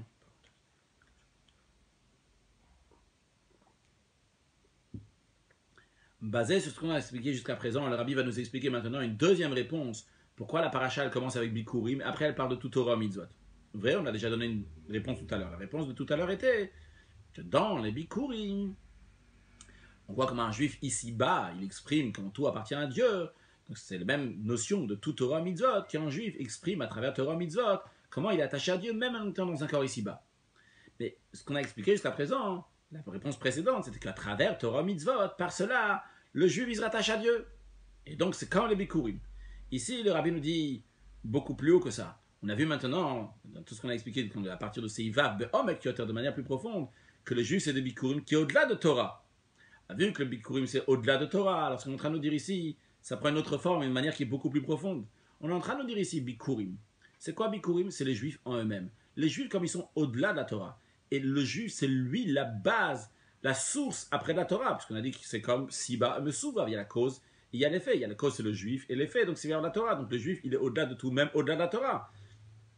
Puisque le juif il est des Bikurim. Le juif il est Israël, il est une seule chose avec Akadosh Baruch Hu. Alors Dieu, avant même la Torah, avant de commencer la Torah Mitzvot, Dieu dit, on fait une alliance entre nous. On fait une alliance de manière que les deux parties sont une seule chose. C'est-à-dire deux parties. À l'époque, lorsqu'ils faisaient une alliance, ils prenaient par exemple un animal, ils le coupaient en deux, donc il y a une partie de l'animal d'un côté, une partie de l'autre, après ils passaient au milieu. Alors, l'idée que, qu'est-ce qu'on voit ici? Il y a deux parties d'animal, mais c'est le même animal, c'est la même chose. Alors ici, dans Kadosh Baruch Hu, Dieu fait une alliance avec le peuple juif. Dieu il fait une alliance avec le peuple juif comme une union de deux choses qu'à la base sont une seule chose. Et Dieu fait cette alliance-là avec le peuple juif de manière dévoilée ici-bas. Et après, ça va s'exprimer concrètement par le fait que Shema Tamed Divrei Brit Hazot, on va garder cette alliance-là. Les juifs prennent sur eux d'accomplir Torah Mitzvot. Et comment ils accomplissent Torah Mitzvot? Comme le verset qu'on a mentionné tout au début tout à l'heure. Hayom hazeh Hashem Elokecha mitzavcha lasot et kol hachukim ha'lev et kol mishpatim v'shamata v'asita otam bechol levav v'chol nafshecha. Aujourd'hui, Dieu te dit de faire tout Torah Mitzvot, mais comment tu vas les faire? De tout cœur et de toute âme. Tu te donnes entièrement à Kadosh Baruch Hu, ça t'imprègne entièrement, ça te prend entièrement, de manière qu'on voit de manière dévoilée, quand on va Hashem, Micha Hayom, Liotlam Segula, comme Hashem t'a choisi, pour être un peuple exceptionnel, ou le titre Eliona Kol Adorim Asher Asa, le Tilo, le Shem Tiferet, et te mettre supérieur à toutes les nations que Dieu a fait en splendeur, le Tilo, le Shem Tiferet. Donc d'abord il y a les Bikurim, d'abord il y a un lien entre Dieu et les Bnei Israël, avant même de parler de la Torah. Il y a un lien, le Etzem du juif avec Dieu. Et comme on a dit, on a expliqué tout à l'heure, vu que le juif il est lié avec Dieu dans son Etzem, dans toute son essence, après ça va s'exprimer aussi dans Torah Mitzvot. Donc pourquoi on parle de Bikurim après tout Torah Mitzvot? Parce que vu que le juif il est attaché avec Dieu, il est Kadmou la Torah, il est avant la Torah. Alors d'abord on parle des Bikurim, du Etzem du juif, comme il est rattaché avec Dieu. Et à la suite de ça, en conséquence de ça, on parle, deuxième étape, l'étape qui vient en conséquence de Mesouvav, l'effet, qui est que le juif va étudier Torah Mitzvot. Basé sur cela, le rabbi nous dit, on va mieux comprendre aussi ce que le Rashi nous dit sur le verset qu'on a déjà mentionné deux fois, Hayom Hazeh Hashem Elokecha, qu'aujourd'hui, Dieu t'ordonne de faire Torah Mitzvot, etc. Sur l'expression de Hayom Hazeh, aujourd'hui, Rashi dit que Bechol Yom Iyu Benecha Chadashim, chaque jour la Torah doit être nouvelle, Ki Ilu Bo Bayom Nitzavit Alem, comme si qu'aujourd'hui, Dieu il t'avait donné cette Torah. Aujourd'hui, Dieu est venu chez toi et t'a dit, Menachem, J'ai une Torah pour toi. T'imagines un peu comment t'es excité, comment, c'est comme on a dit au début du cours, c'est même pas conservatif, réformé, c'est sûr que non, mais c'est même pas conservation ça, c'est tout frais, c'est du nouveau aujourd'hui.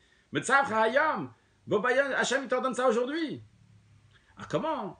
Qu'est-ce que Rachid veut nous dire ici? Qu'est-ce que Rachid veut nous dire? C'est clair, ça doit être nouveau. Mais bah, c'est ce qu'on a expliqué, le Rabbi va nous dire maintenant comment ressentir ça, comment ça se fait que on peut ressentir ça du nouveau mamash, que ce soit vraiment nouveau tous les jours. On a expliqué avant que le juif n'était pas un moyen pour quelque chose d'autre. Le monde, il a été créé, c'est un moyen pour quelque chose d'autre. Mais le juif, le but est en lui-même. Tout a été créé pour le juif. On comprend que chaque détail dans la vie du juif, même quelque chose qu'on ne voit pas son lien à la Torah, chaque instant de la vie, chaque endroit de la vie, chaque pensée, chaque parole, chaque action, il a un but en soi-même. Ce n'est pas un moyen pour quelque chose. Ce n'est pas cet instant, il a un moyen pour après. Que cet endroit, il a un moyen pour après. Cette pensée, il a un moyen pour après. Dans ça même, il y a un but. Et sur ça, il faut dire Bishvili Nivra Olam. Pour ce détail-là, à l'instant, le monde entier a été créé pour cet instant-là, qu'on va étudier la Torah maintenant. À cet endroit-là. Et cet endroit-là, le monde entier, pour cet endroit, pour cet instant, pour cette pensée, pour cette parole, pour cette action. Pourquoi? Parce que ce n'est pas un moyen pour quelque chose d'autre. Ce qu'un juif, il fait, et ça maintenant, il est en train de revivre. C'est pas juste en train de revivre, c'est un but en soi-même. Quand quelque chose, il a un but en soi-même, alors évidemment, c'est quelque chose qui est nouveau. Quand quelque chose, il a un moyen pour quelque chose d'autre, bon, alors c'est une étape pour après. C'est possible donc qu'il y a une suite, il y avait un jour avant, il y avait un jour après, et là, comme ça, au milieu, il est en train de passer. Alors quand c'est des choses qui sont un moyen pour quelque chose d'autre, il y a des moyens pour un autre moyen, etc. À ce moment, le but, il n'est pas en eux-mêmes. Et en effet, il peut y avoir cette notion-là que ça commence à vieillir. Par contre, lorsque toutes ces choses-là, ils ont un but en eux-mêmes, tu sais que le but, il est là. Là, tu mets les flèches sur toi, tu te mets les flèches sur la montre là, maintenant à l'instant, tu la flèches sur l'endroit dans lequel tu te trouves, flèche sur la pensée que tu as, la parole que tu vas dire, l'action que tu vas dire. Et là, le monde entier, il est là juste pour ça. C'est nouveau. Tu l'as jamais fait. Le but entier, tout est pour maintenant. Alors à ce moment-là, il n'y a pas de changement. C'est pas, la chose, elle est vraiment nouvelle. Elle n'a jamais existé avant. Elle est juste pour ça. Et de la même manière que Dieu, il crée le monde à chaque instant. À chaque instant, Dieu, il crée le monde. La même chose aussi pour toi, à tes yeux. Tous les jours, ils sont nouvelles. C'est pas juste Kachadashim qu'on nous. C'est Chidushami, c'est vraiment nouveau. À chaque instant. Et quand on dit à chaque instant, c'est-à-dire qu'à partir de maintenant, de cet instant-là, eh bien, tout ce qui va venir après, tout mon service de Dieu est tout à fait une nouvelle manière. Je suis en train d'ouvrir une nouvelle page. Et dans l'instant après, je suis encore une fois en train d'ouvrir une nouvelle page pour tout ce qu'il y a après. Alors, et ça, c'est que chez le juif qu'il peut y avoir ça. Justement, pourquoi donc la Torah dit à propos de Bikurim? Ici, on nous dit parce que vu que tu as compris cette notion de Bikurim, tu es attaché à Dieu, ton essence, elle est Israël écoute Shabrichukulachad. Et le but, il est dans toi-même. Un but en soi-même. Avant Torah, avant tout ce qu'il y a. Il y a un but dans toi-même. Toi, tu es le but. Et cet instant-là, c'est le but. Pour toi, le monde, il a été créé. Alors à ce moment-là, tu as une motivation comme quelque chose qui est nouveau. C'est la première fois. C'est la première fois là, que Dieu se dévoile à cet instant et te dit, vas-y, fais cette mitzvah. Pense comme ça, à cet endroit, à ce moment-là. Motivation extraordinaire. Chadashim. C'est nouveau. Il n'y a pas de quoi se fatiguer. C'est sûr que ce n'est pas conservatif. Ce n'est pas en train de conserver des choses. Là, c'est du tard et c'est du concret. Et d'ailleurs, les Juifs ils ont même la force de faire du nouveau dans la Torah, de réunir la Torah, comme on l'a dit avant. Donc le Juif, il est à un niveau tellement haut qu'il a la force de faire un chidouche dans la Torah, de réunir donc la Torah avec Akadosh Baruch Hu à chaque instant de manière chadash, de manière nouvelle. Basé sur ça, le Rabbi, il explique aussi la deuxième question. Deuxième question était pourquoi la paracha, elle s'appelle Tavo. Tavo, c'est uniquement une introduction pour quelque chose d'autre. Alors je pense que vous pouvez déjà deviner la réponse. La réponse, elle est vrai que c'est une introduction pour quand tu vas rentrer en Eretz Israël. Mais un instant, n'oublie pas de qui s'agit-il ici? Il s'agit des Bnei Israël. Les Bnei Israël, un juif, est-ce qu'il y a quelque chose qui a un moyen pour quelque chose d'autre? Dans chaque chose, il y a un but. Chaque chose, il y a un but. Vrai que ton tavo, concrètement, tu es en train de rentrer pour pouvoir après faire des mitzvot. Mais là, vu que tu es un juif, il y a un but dans chaque chose que tu fais. Quand tu es en train de tavo, lorsque tu es en train de rentrer en Eretz Israël, dans ça même, il y a un but. Comme on l'a dit tout à l'heure, que dans cet instant-là, ça englobe tout le service de Dieu qu'il va y avoir après. Là aussi, je suis en train de servir Dieu à cet instant-là. Il y a un but en soi-même. Il y a un tavo en soi-même. Ce n'est pas juste une introduction. Ici, il y a le tout. Dans chaque instant, tu as tout ce qui va venir après. Et d'ailleurs, c'est exprimé aussi dans le mot tavo. Tavo, on va dire, il est juste en train de tavo, il est juste en train de rentrer. Mais on te dit, tu sais quoi, tu es en train de tavo, tu es en train de rentrer. Vas-y, Tavo. Rentre à fond, bipim, de manière intérieure. Sachant que dans cet instant-là que tu es en train de rentrer, il y a tout qui est là, parce qu'il faut rentrer bien intérieur, et tu verras que tu as la force pour faire tout ce qu'il y a après, pour hériter la terre de Israël, pour s'y installer, pour amener les Bikurim, pour lire la lecture des Bikurim, jusqu'à toute l'alliance de toute la Torah qui est après, juste commence par Tavo. Et le Rabbi conclut cette partie de la Sira en disant que même le nom de la paracha Tavo, le nom de la paracha Tavo, il n'y a pas écrit au cas où tu vas aller en Eretz Israël. Il y a écrit Kitavo. Quand il y a écrit Kitavo, c'est lorsque tu viendras, c'est comme ça et comme ça va se passer. Mais le principe, c'est quoi? Tavo, rentre en Eretz Israël, c'est un ordre. C'est sûr et certain que tu vas rentrer en Eretz Israël. Rabbi pas, c'est un ordre. Il c'est de manière évidente. C'est la même idée. Donc c'est sûr, Tavo, tu vas rentrer en Eretz Israël. Quand tu dis c'est un ordre, qu'il faut y aller.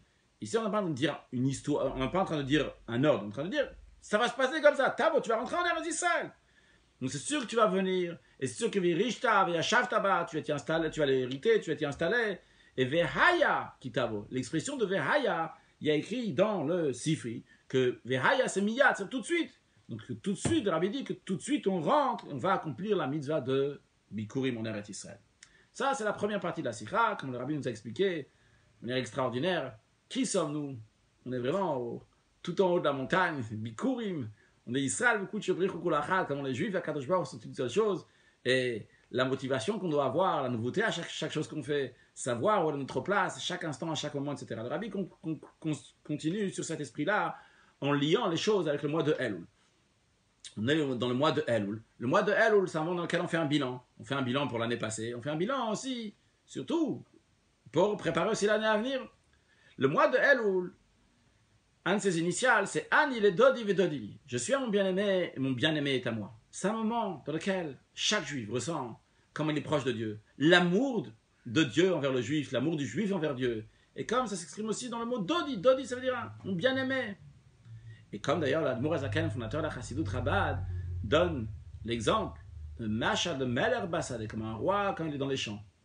Que lorsque le roi il est dans les champs, c'est pas comme dans les palais que pas tout le monde peut y aller. Mais lorsqu'il est dans les champs, tout le monde peut aller voir le roi. Et ça, c'est de notre côté, à nous, les gens qu'on peut aller voir le roi. Mais du côté aussi du roi, le roi, il reçoit tout le monde. Mais c'est avec un beau visage, et il montre à tout le monde un visage souriant. Et chacun, quand ça arrive le mois de Elul, chacun peut demander à Dieu tout ce qu'il veut. Le roi, il est dans les champs, tu peux lui demander ce que tu veux. Et dans ça, dans cette notion-là du mois de Elul, c'est souligner l'idée de ce qu'on a dit avant, les bikurim, l'union, comment le juif il est attaché avec Akadosh Baruch Hu. Et pas juste il est attaché comme ça formellement, il est attaché avec Dieu parce qu'il est proche de Dieu, parce qu'il y a un amour ici entre le Dieu et le peuple juif, parce que les juifs sont importants aux yeux de Dieu, c'est pour ça qu'il les aime. Et il n'y a pas de condition, tu n'as pas besoin d'être un érudit en Torah, quelqu'un qui étudie la Torah, quelqu'un qui accomplit les mitzvot. Kol misherotze, la tout celui qui veut, il peut aller voir le roi. Et le roi de son côté, il reçoit tout le monde sans exception. Il dit pas, ah oui, mais toi, qui tu es, d'où tu débarques, je te connais pas, je t'ai pas vu étudier, je t'ai pas vu prier. Il reçoit tout le monde. Ça souligne la qualité du peuple juif, qui sont réchis, qui sont le début, ils sont des bikurim, ils sont attachés à Dieu avec un amour extrêmement profond, quelle que soit leur situation.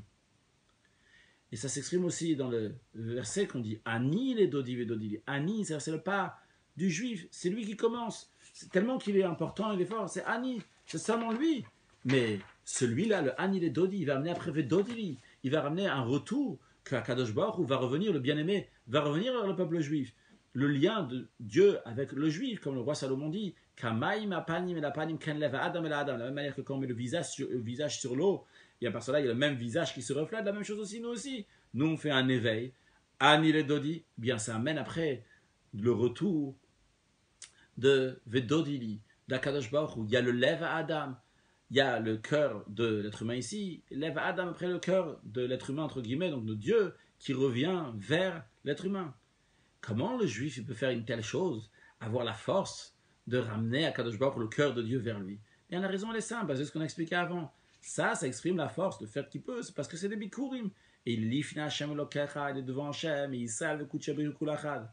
Ah, pourquoi il doit faire quelque chose? Tout simplement, parce qu'Akadosh Baruch Hu, il ne veut pas que ce soit Naaman qui souffre. Dieu ne veut pas que ça soit du pain gratuit. Il t'a rien fait pour ça. Ah, il te dit, on va dévoiler ça. Tu viens aux amours matériels, tu as des messages clés des Bikurim, et tu vas dévoiler ton lien avec Dieu. Par ton travail, tu vas le dévoiler. Et à tel point que ça va amener la perfection dans tout Torah Mitzvot. Et comme on le retrouve dans les initiales du mois de Elul. L'initiale du mois de Elul, on a déjà dit dans les cours précédents, si le Rabbi dit que dans les années précédentes, on a déjà parlé de ça, que dans les initiales du mois de Elul, il y a aussi bien les 3 piliers sur lesquels le monde tient, de Torah, Tfilah, Tzedaka, on peut juste le rementionner sans traduire, mais juste Torah, c'est le verset de Ina le Yado vesamti lecha, Ina c'est le Aleph, le Yado vesamti lecha, donc Elul. Après, on a Tfilah, c'est ce qu'on a mentionné avant, Ani, le Dodi, Vedodi, Li. Après, on a dans la Tzedaka, la charité, le Gimil Utrasalim, la bienfaisance, donc Ish, Lereo, ou Matanot, la Evionim. Et après, on a donc Teshuva, qui est Et Levavra, Ve Et Levav, donc le repentir, se rapprocher de Dieu. Et après, on a la Géoula, la délivrance. Donc Ashir al Hashem, Vayom Roulemor. Donc on voit que ça amène la perfection donc, du travail du juif. Donc c'est vrai que le juif il est rattaché à Kadosh Baruch Hu, mais encore une fois ce que le Rabbi veut dire, le juif il est attaché à Dieu avant la Torah, mais ça s'exprime après, ça va se concrétiser dans la Torah. Et le Rabbi il s'exprime aussi dans le mot lève, lève qui est lié avec ce qu'on est en train de parler ici, puisqu'on a parlé de Dodi, le bien-aimé. Où est-ce que se trouve l'amour du bien-aimé? C'est dans le lève, c'est dans le cœur. Et vu que c'est lève, c'est la valeur numérique de 32. 32 c'est quoi? C'est 22 plus 10. Qu'est-ce que ça veut dire 22 plus 10? 22, c'est les 22 lettres de l'alphabet, les 22 lettres de la Torah. Et ils sont liés quand le juif, il met ces 10 forces de l'âme, donc, parce qu'on a chacun 10 forces. Donc, Chochma, Bin, Adat, Chesed, Gvura, Tiferet, Netzachot, Yesod, Malchut, c'est pas le contexte pour les expliquer. On a 10 forces spirituelles, que quand tu prends les 10 forces spirituelles et les 22, ça fait lève, le cœur, 32. Alors, on dévoile comment Israël, Akadosh Baruch, Israël, Oraït, comment le peuple juif, la Torah, donc qui est les 22 lettres, et bien par cela, donc, ce sont une seule chose, qu'à ce moment-là, il y a la perfection donc, du lien entre l'Ève à Adam, la Adam, le cœur de l'homme, donc l'être humain, avec Akadosh Baruch Hu, An, il est Dodi, Vedodili. Rabbi dit, ça on comprend l'enseignement concret en ce qui concerne le Cheshbon Nefesh, le bilan qu'on doit faire lorsque ça arrive le mois de Elul. Le mois de Elul, c'est un bilan aussi bien pour faire le bilan de l'année, comment elle s'est passée précédemment. Qu'est-ce qu'on a manqué, ou même des choses qu'on a fait, mais qu'on aurait pu faire encore mieux. Comment se préparer pour l'année à venir. Alors quand un juif y réfléchit, un juif il considère, il réalise qu'il est des bikurim. Et ces bikurim, il doit l'amener devant Kadosh Baruch Hu. Alors ça doit le transcender dans tous les détails de sa vie, même dans les choses profanes de sa vie, pas seulement Shabbat, pas seulement Yom Tov, pas seulement dans les moments où il y a des fêtes comme le mois de Tishri, le mois de Elul, le mois de Tishri, mais pendant toute l'année, ça doit entièrement le prendre. Il est des bikurim pendant toute l'année, il comprend comment il doit faire attention dans chaque chose qu'il fait, même lorsqu'il s'agit uniquement d'une pensée, il s'agit uniquement d'une parole, uniquement d'une action. C'est pas grand-chose par rapport à tout le reste de ses pensées, ses paroles, ses actions, mais quand il réfléchit dans ça, comment sa pensée, sa parole, l'action, ils font partie des bikurim. Ces bikurim, c'est qu'il vient, il dépose ça dans le Beth Amikdash, dans le temple. Livne Hashem Elokecha, le Kohen Asher Bayam Mahem, le Kohen qui est à son époque, dans la Sikha, corriger le Rabbi dit pas, mais dans la Sikha, Bilti Muga, pas corriger le Rabbi dit, c'est le Sidorei, nous le chef de la génération, c'est lui le Kohen Asher Bayam Mahem, le Kohen de son époque, à qui on amène les bikurim, la pensée, parole, action. Il est makpid, il est très méticuleux, il fait attention à chaque mouvement qu'il va faire, chaque chose qu'il fait. Alors c'est sûr et certain que ça va lui donner une motivation pour faire attention que chaque petit détail de ce comportement va être bien fait avec la plus grande attention. Et si c'est comme ça pendant toute l'année, alors à plus forte raison lorsqu'il s'agit, alors à plus forte raison, on a la responsabilité, en même temps que le mérite, c'est une responsabilité avec un mérite. D'ailleurs, tout ce qu'on a dit dans la Sikha, c'est une responsabilité, c'est un grand mérite, bikour, etc., c'est en même temps une grande responsabilité. Donc Rabbi dit c'est pendant toute l'année, mais à plus forte raison, on a cette responsabilité, ce mérite, lorsque ça arrive le mois de Elul, dans le mois de Elul, c'est le mois de Elul, c'est le mois dans lequel on fait le bilan pour toute l'année, on se prépare pour l'année à venir, et particulièrement dans les 12 derniers mois du jour de Elul, qui correspondent aux 12 mois de l'année. Donc on sait que depuis Chai Elul, 18 Elul jusqu'au 29 Elul, il y a 12 jours, et chacun de ces jours donc, correspond à un mois. Donc on comprend comment on doit savoir chérir, donner importance à chaque instant de ces 12 jours-là, ça correspond de ces 12 jours-là, puisqu'ils correspondent à un mois entier, en faisant le bilan comme il faut, et la préparation à l'année à venir.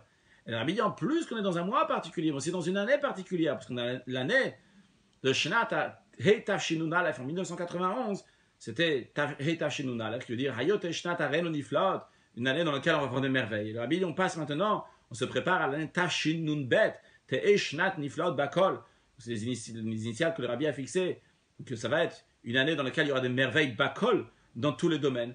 Et Rabbi dit aussi, pas seulement bakol, mais aussi de bina, donc il y a deuxième faculté intellectuelle, parce qu'il y a chokma et il y a bina, et chacun il a sa qualité, la bina, la deuxième faculté a sa qualité, la première a sa qualité.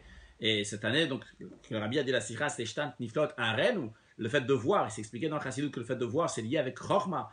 Donc Rabbi dit, on passe de chokma à bina, et Rabbi dit de lier les deux en même temps, comme le verset qui dit, haven be chokma, ve haven be bina, voilà, chacham, la sagesse, donc la première faculté dans la bina, et le haven, la compréhension, dans chokma, ve chacham be bina, c'est la première faculté, le chokma, dans bina, faire les deux en même temps, comme c'est expliqué dans plusieurs endroits de ce inyana.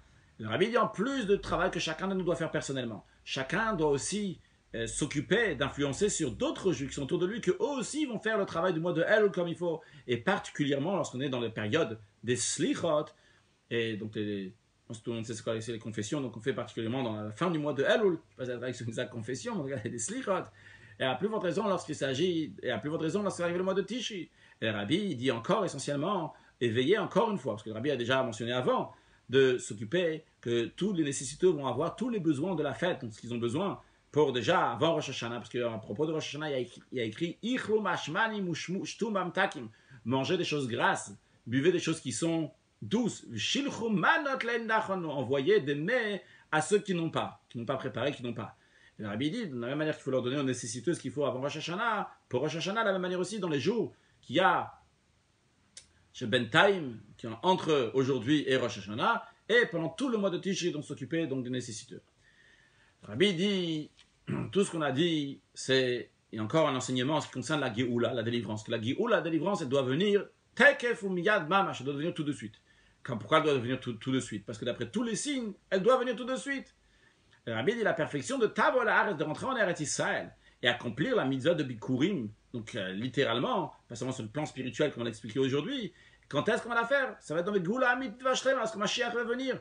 Il y aura, comme on va sortir d'Égypte, et on va amener donc les Bikurim. Comme on parle de ça dans la paracha de Bikurim, quand on dit Vanita Vamata, on remercie Dieu qui nous a sortis d'Égypte, donc en tout cas il va nous sortir de notre Égypte à nous pour amener les Bikurim. Et le Rabbi dit, puisque c'est un sujet extrêmement essentiel, Hachi Kari, le Rabbi Sazman Grama dit que c'est de l'actualité, parce que d'après tous les signes, la délivrance aurait déjà dû venir depuis longtemps. Donc on comprend que le Ve'anita Vamata Lifnei Hashem Eloka, ce que le juif va dire devant Akadosh Baruch Hu maintenant, et particulièrement dans le mois de Elul, parce que c'est un jour, on a un moment qui est propice. On a dit que le mois de Elul, Rachaïn, tout celui qui veut, il peut aller voir le roi. Et le roi reçoit tout le monde avec un beau visage, et il montre à tout le monde un visage souriant. Alors, Ve'anita Ve'amarta, qu'est-ce que le juif doit dire? Qu'est-ce que le juif doit crier, dire devant Hachem? Il doit dire Ad Matai, jusqu'à quand? Que la Géoula, elle vienne déjà concrètement. La délivrance arrive. Et puisque le Ve'anita Ve'amarta, ce cri vient de qui? Vient du juif, ce juif qui est Bikurim. Il est une seule chose avec Dieu. Et devant qui c'est dit Lifnei Hashem Elokecha, pas juste Lifnei Hashem Elokecha devant, mais dans le sens profond qu'on a dit avant, qui se trouve dans la plémio de Havaya Elokecha. On comprend que ce Ve'anita Ve'amarta, il a la force dans la Géoula concrètement. Et de la même manière que quand on était en Égypte, Vanitzak el Hashem, on a crié à Dieu en Égypte. Et à la suite de ça, Vayishma Hashem el Koleinu, Dieu l'a entendu notre voix, Vayetziyeh, nous Mitzrayim, notre sortie d'Égypte. Vayetziyeh bien Chazak, avec une main forte, il nous a amené en terre d'Eretz Israël. Il nous a donné cette terre, etc. C'est ce qu'on dit. Ces phrases-là que le Rabbi ramène, c'est ce qu'on dit lorsqu'on fait Mikra Bikurim, lorsqu'on est en train de lire les Bikurim, on dit tout ça. Et à tel point qu'encore plus que ça, le Rabbi dit pas seulement qu'un juif va aller dire Vanita Vamarta, mais terre et Mikra Ovanienne, avant même que le juif va appeler Dieu, Dieu va déjà lui répondre. Vu qu'il y a un juif qui théoriquement il est coré, il veut appeler Akadosh Baruch Hu, et il se trouve dans une situation de Ikao qui veut appeler Dieu. Alors Akadosh Baruch Hu, il n'attend pas que le juif va appeler concrètement, mais terre et Mikra, avant que le juif il appelle, il va déjà répondre.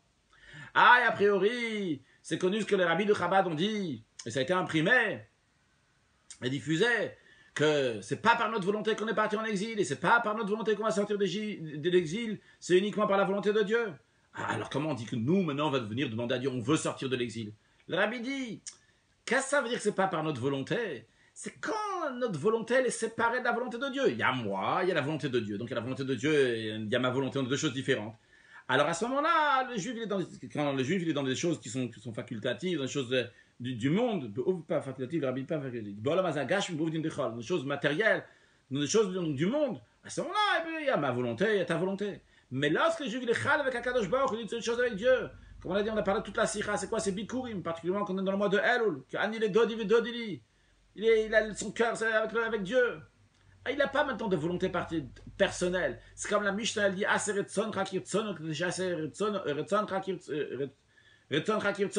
fais que ta volonté soit comme la volonté de Dieu.